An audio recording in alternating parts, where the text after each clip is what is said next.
everyone! Today I'm going to read Matthew Trails Backtracker Heroes of All Times, and I'm going to read the last chapter of this book.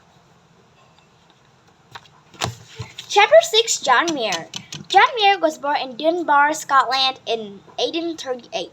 Dunbar is a cold and rainy town on the coast. John's father believed that everyone, including his children, should work hard. He was a harsh man who often beat John and his sisters and brothers. John's grandfather taught him how to read and write. They went on long walks together on the ocean.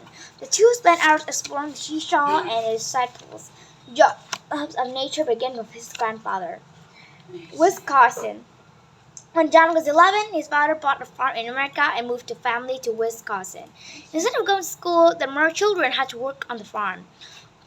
Whenever he could, John explored the nearby woods and fields. He later wrote of his joy at the young leaves, flowers, animals, and the wind of streets and the sparkling lake.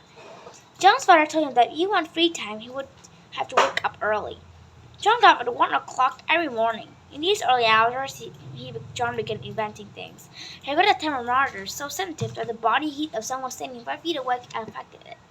He invented an early rising machine, which was an alarm clock that tipped the bed up and threw the sleeping person to the floor. Time to wake up!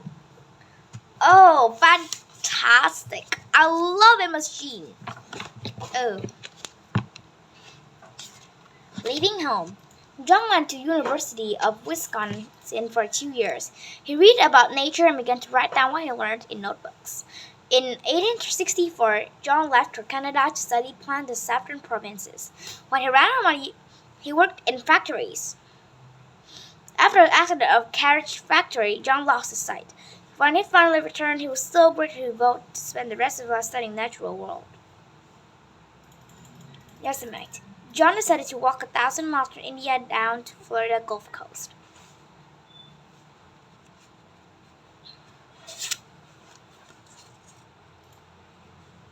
Along the way, he collected plants and slept under stars. After he reached Carnegie, Florida, John hopped on the boat bound of Cuba. He returned by the way of New York City and sailed to San Francisco to explore the California wilderness. While he was in San Francisco, he heard about a place called Yosemite. He told him that beautiful mountain valleys and tumbling waterfalls. John got a job there herding sheep. He was scouted to him study and land marvel as well as wonders.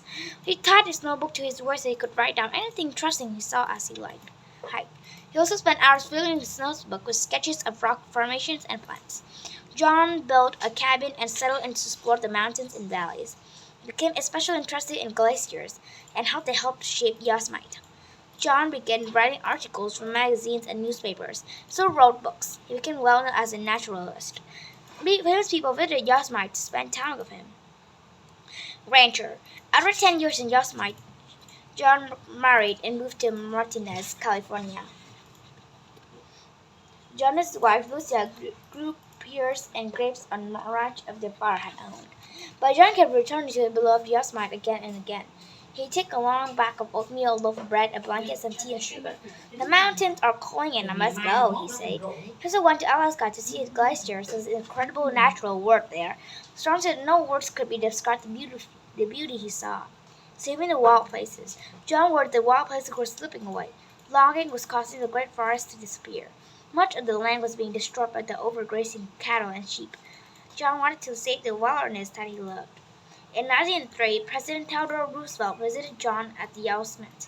For 3 days, John and President camped in the wild together.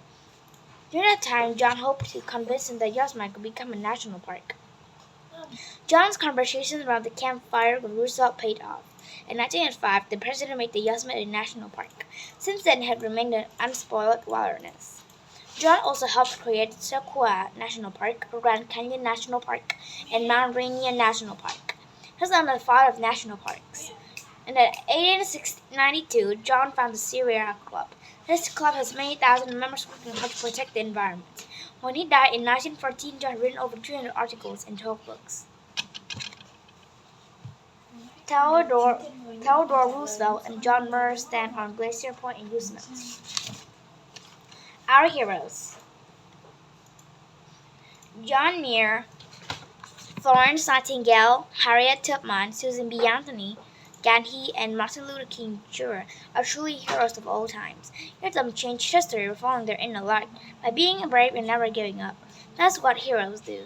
And everyone can work to make our planet fair, safe, and beautiful place to live. Even you can help. You can be kind and caring school at home. You and your friends can learn all about the beautiful world you live in. And then you may find a hero in your heart or who just wanted to set free. Oh, sadly, but today is the end. Bye.